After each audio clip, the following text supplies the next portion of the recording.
Donc du coup, entre le M17 et le P226 P226. Pourquoi? Plus lourd, plus agréable. Et puis c'est... Et comme je t'ai dit, ouais, c'est une arme qui m'a toujours plu depuis tout petit. Et j'ai toujours bien aimé ouais, les double action, simple action. Je sais pas, je sais que c'est un mécanisme intéressant. Puis voilà, le M17, bon, c'est comme comme toutes les armes modernes en polymère avec la platine, la même platine. Tu préfères du métal quoi. Ouais. Ouais, moi j'ai un je suis un vieux.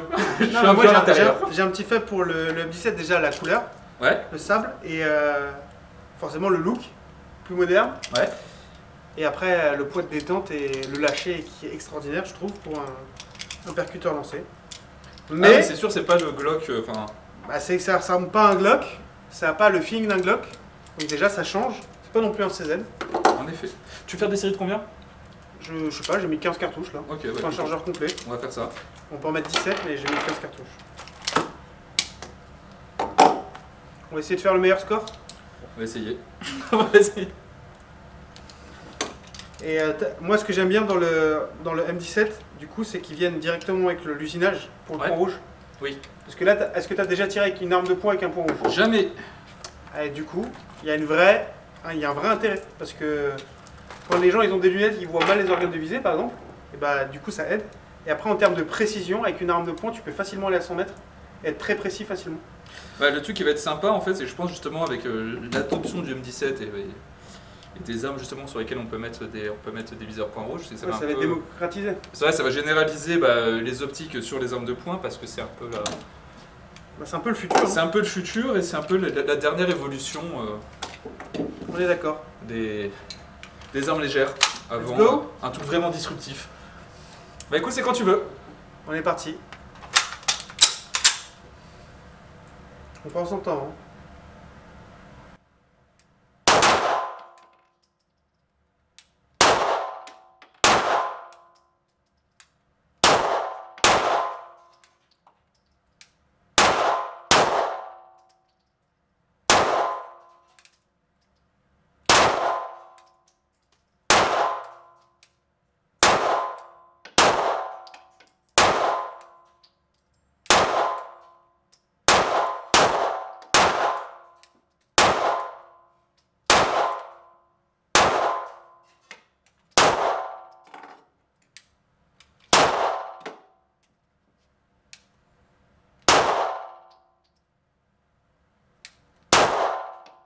En tout cas, un M45 ça a de la gueule.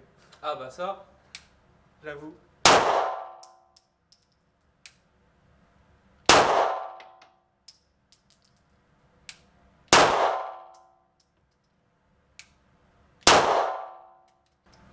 Nickel.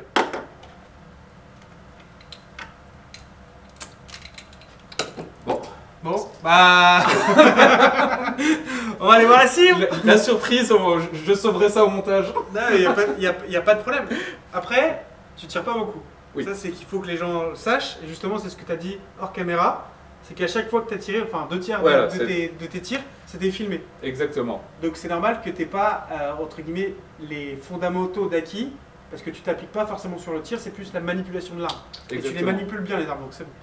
Donc vous allez voir, je sais pas si tu veux montrer. Non, bien sûr, hein, on va comprendre pourquoi je les montre pas. Il y a des petits coups de doigts, mais sinon il n'y a rien de grave, ça se travaille. Ah bah, écoute, let's go.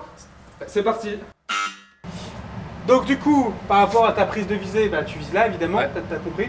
Et à chaque fois tu pioches, tu vas vers le bas. Donc c'est juste une question d'anticipation. Et donc du coup, à chaque fois, tu es un peu vers le bas. Rien de grave, ça se travaille. Ah bah, la boîte n'est pas finie.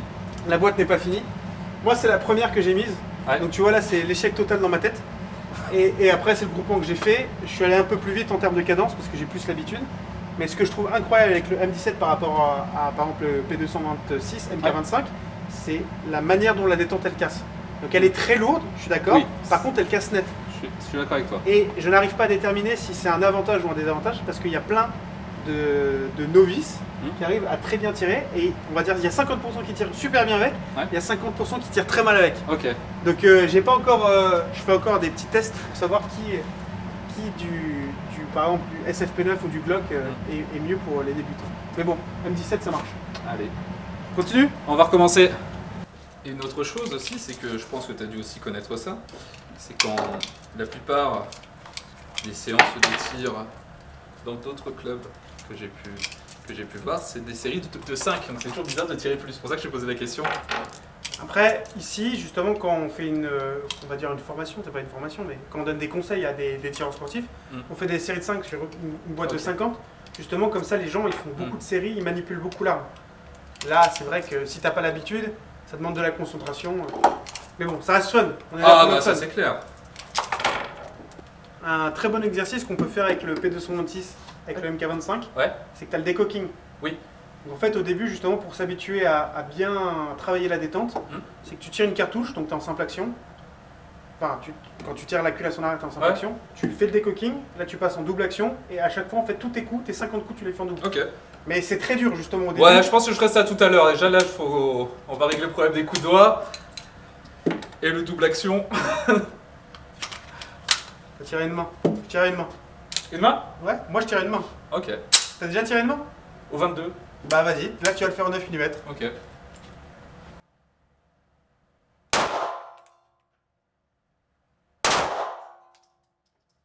J'en ai déjà mis une.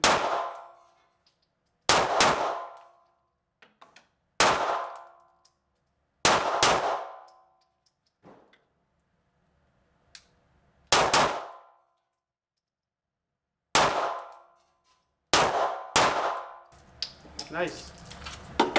Des bonnes sensations? Ah oui. Après, quand tu tires à une main faible, c'est très difficile. Vraiment, les premières fois, ça fait très bizarre. Ouais. Moi, j'ai un peu plus l'habitude, c'est pour ça que je le fais, mais...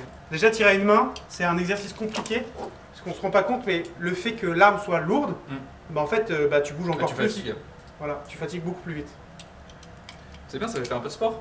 Ça fait de l'exercice, du tir sportif. On n'a pas marqué les impacts. En effet, mais t'avais combien dans le noir? De mémoire. T'en avais combien dans le noir? Une. Ouais. Donc c'est mieux. Et en plus, t'es plus à la hauteur. Après, la difficulté quand tu tires à une main, bah, c'est la prise de visée, c'est d'avoir son guidon au bon endroit. Donc t'es pas trop mal et de toute manière, t'es bien en hauteur. Voilà. Moi, j'en ai mis 2 dehors et après, sinon, je suis dans la cible. Bravo. J'ai fait main forte, main faible. Mais t'as fait de la compétition? J'ai fait je tire depuis 17 ans. Ok. Voilà. Mais je suis très mauvais. Ne vous inquiétez pas, vous pouvez être meilleur que moi beaucoup plus rapidement. L'avantage que j'ai, vraiment, ça c'est indéniable, c'est que j'ai tiré avec beaucoup d'armes. Ouais. Et après, j'ai fait de l'IPSC. Ok. Et forcément, ça te donne une certaine rigueur en termes d'entraînement, en termes de munitions tirées. Voilà. Après, j'ai un désavantage, qui est aussi mon avantage, c'est que je tire avec beaucoup d'armes. Ouais. Donc en fait, je me perfectionne jamais avec une arme. Et je suis beaucoup moins rigoureux que certaines personnes qui font des entraînements par exemple toutes les semaines.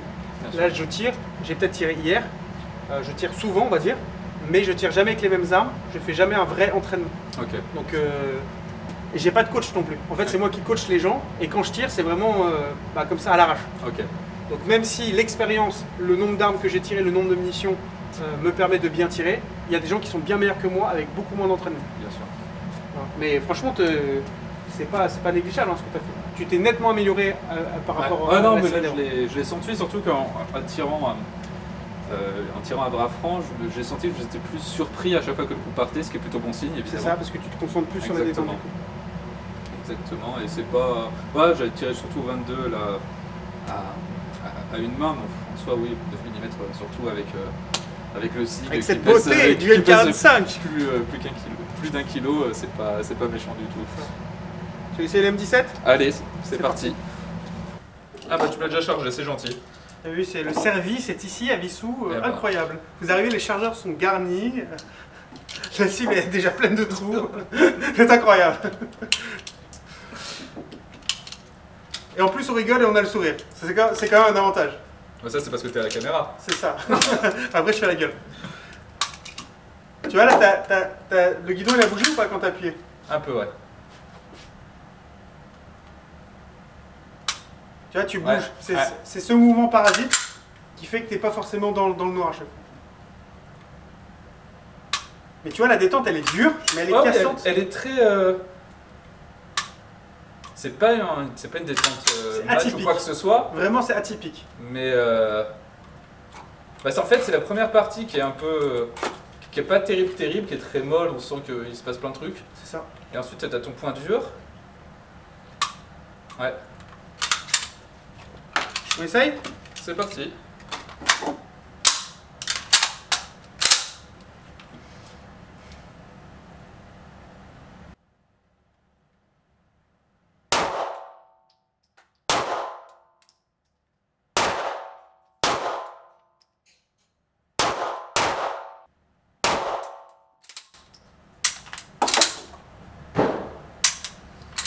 Moi, ce qui me gêne avec le P226, c'est justement tout est large. Ouais. La poignée est très large, la culasse est très large. Après, à chaque fois que je tire avec, c'est un plaisir, mais je le trouve très large. C'est un beau bébé. Mais après, sur celui-ci, sur le Mark 25, je trouve que les poignées sont quand même assez, c'est pas identique, mais assez similaires parce que j'avais manipulé des originaux. Là, normalement, tu as cette partie qui est vachement plus longue et qui est un peu dérangeante, mais sur celui-ci, moi qui est des. Ah non, mais ça c'est amélioré, c'est sûr. Ah oui, clairement. Donc, pour les gens qui ont des mains de taille moyenne, c'est bon. Là où sur les P226 originaux, il fallait quand même avoir des grosses paluches. C'est ça. Tes derniers tirs dans le noir. Je pense que là, du coup, ils sont un petit peu. Là. Je vérifierai ça au montage, celui-là, ouais. Et moi. Voilà, dans une moindre mesure. C'est ça. Mais bon, je fais quand même des coups de doigt. Je crois que j'en ai mis 2 à l'extérieur là. Mais bon, c'est quand même un plaisir. Après, là, je suis tombé amoureux du M17. Moi, depuis que je l'ai essayé, c'est le M17 à 2000%. Voire mieux qu'un Glock. Mieux qu'un Glock, ça je suis d'accord avec toi. Est-ce que tu as vu, tu as utilisé notamment des variantes du P320, en fait, tu as la carcasse qui est en alu? Oui. Alors, je n'ai pas tiré avec, puisque c'est le P320 X-File Legion. Ouais. Et j'ai essayé la détente, c'est incroyable. Incroyable, c'est comme s'il n'y avait pas de détente. Okay. C'est comme si tu avais un bouton de. Tu appuies, boum, ça part. Et c'est pas une détente légère, c'est une détente pareil qui est très cassante. En fait, c'est pratiquement le point dur n'existe pas. Ouais. Et c'est ça qui est agréable. Après, en termes de cible, ça serait bien de le comparer par exemple à un CZTS 2 pour voir justement ce que ça donne en pression, même un P210. Et pour le TS2, il faudrait voir une de tes vidéos. Exactement. Allez sur la chaîne Le Cercle de Tir de Vissou et vous verrez la vidéo. Mais bon, voilà. Il y a toutes les armes ont des caractéristiques différentes. J'aime le P226. Moi, j'en achèterai pas. Et j'adore le M17 et j'en achèterai. Voilà. Okay, tout est dit. Un M17 ou un M18? Un M17, un M17. Okay. Un M18, je déteste. Après, c'est pas la même chose, mais je déteste le Glock 19. Ouais. Et j'ai un argument, je ne sais pas si c'est le cas sur la M18, mais c'est la taille du chargeur. Quand tu as un Glock 19, ton chargeur il n'est pas standard. Oui. Et donc tu as une capacité qui est moindre. Et donc par exemple, si tu veux utiliser une arme longue, il y a des armes longues qui ne le permettent pas. Et donc le M18, je ne sais pas s'ils ont fait comme un Glock 45, je ne me rappelle plus là. S'ils ont fait un bas qui a une 17 cartouches ou s'ils ont fait un bas qui a 15 cartouches. Là tu me poses une colle. Voilà, je ne sais pas, donc allez voir sur Wikipédia. Ce sera coupé au montage. Super. Bon, c'était un plaisir. Eh ben, également. À très vite. À très bientôt. Et bon tir à tous. Bon tir.